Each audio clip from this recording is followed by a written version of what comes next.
You've been reciting Surah Ikhlas your entire life, but what if you've never truly heard it, not with your ears, but with your soul?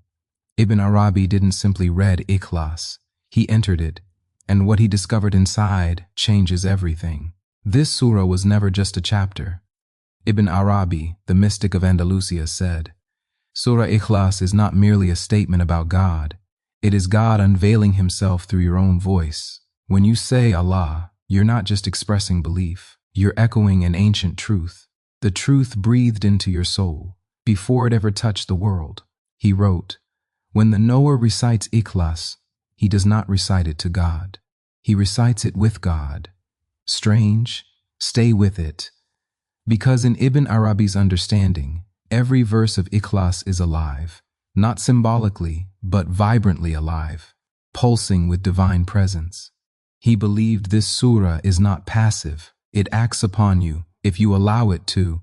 It dissolves the illusion that God is distant, watching from afar.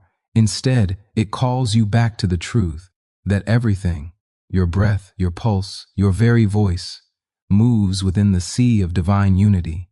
This isn't poetry, it's a transformation in how you see reality.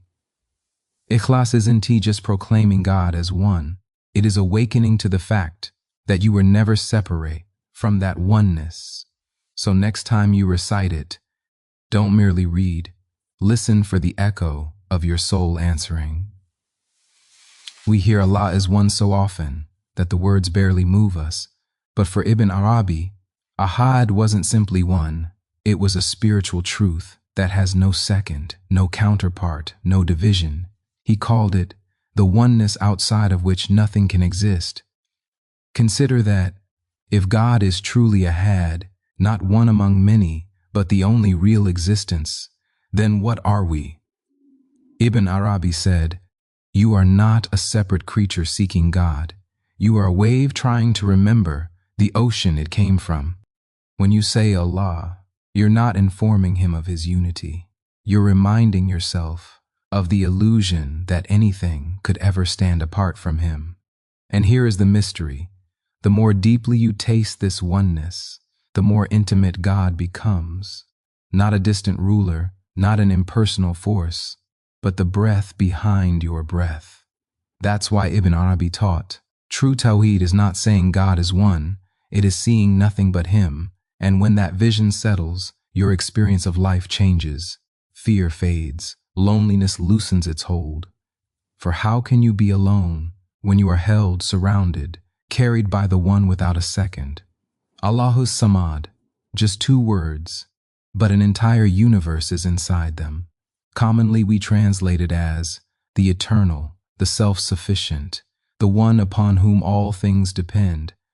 But Ibn Arabi pushes deeper. He says, Al-Samad is not only what God is, it is what everything else is not. To be Samad is to be whole, complete, needing nothing, which means everything besides God is incomplete, dependent, aching with longing, and that includes you, but that isn't a flaw, it's a design. You were created to need, not as punishment, but as invitation.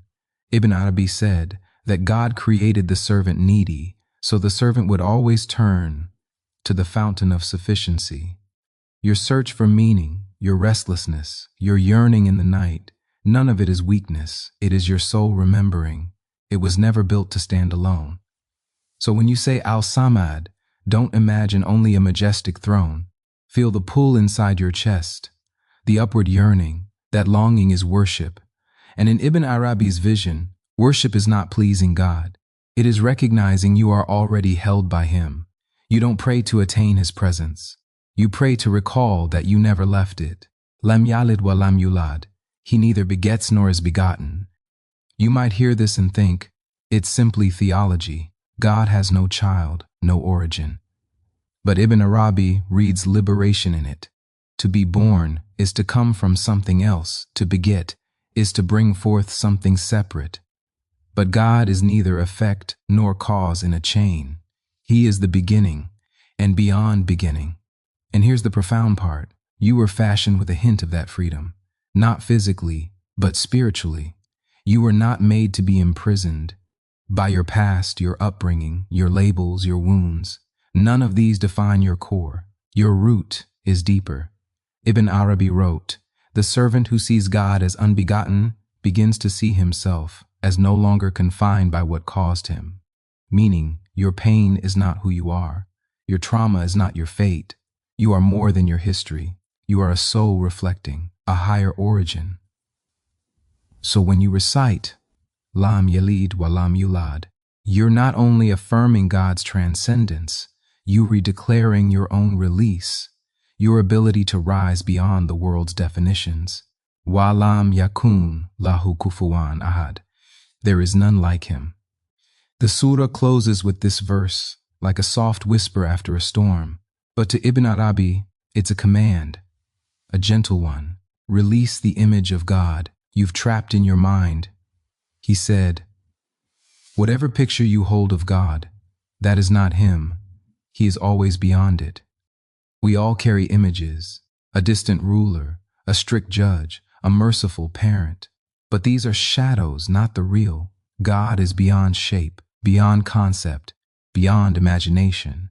And why does that matter? Because until you release your limited idea of him, you cannot truly draw near. You'll be worshiping a reflection, not the truth. But Ibn Arabi goes further. He says the moment you drop your image, you begin to see God everywhere, in a trembling leaf, in a broken sob in the night, in the silence between your breaths. This isn't pantheism, it's clarity, a deeper seeing, not that everything is God, but that everything points to God, because nothing resembles him. And once this settles in your heart, prayer stops being an obligation. It becomes a meeting, a return. In Surah Ikhlas, you find a doorway to the place where all names fade and only the one remains. Here's the secret. Ibn Arabi never stopped whispering. You were never far from God. You only imagined you were. Surah Ikhlas is not a statement. It is a mirror. Every time you recite it, you're not just declaring who God is. You're uncovering who you are in him. Think about it. If he is one, and nothing lies outside that oneness, then what are you but a reflection of that same light? Yes, you were created with forgetfulness, but also with remembrance. Your soul remembers the moment before time, when it knew its source. Every verse of Surah Ikhlas is a key turning inside, the lock of spiritual forgetfulness. That's why Ibn Arabi said, the truth is nearer to you than your breath, but it reveals itself only to the heart that releases the illusion of separation. So stop seeking signs outside. Allow Surah Ikhlas to turn your sight inward. Recite it not just with your lips, but with presence, with breath, with stillness.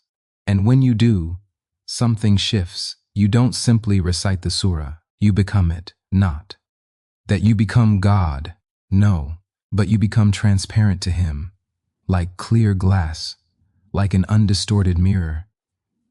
Then the words you speak no longer come from your tongue, but from a deeper place, a place that never forgot the one. If something awakened inside you, don't scroll past it.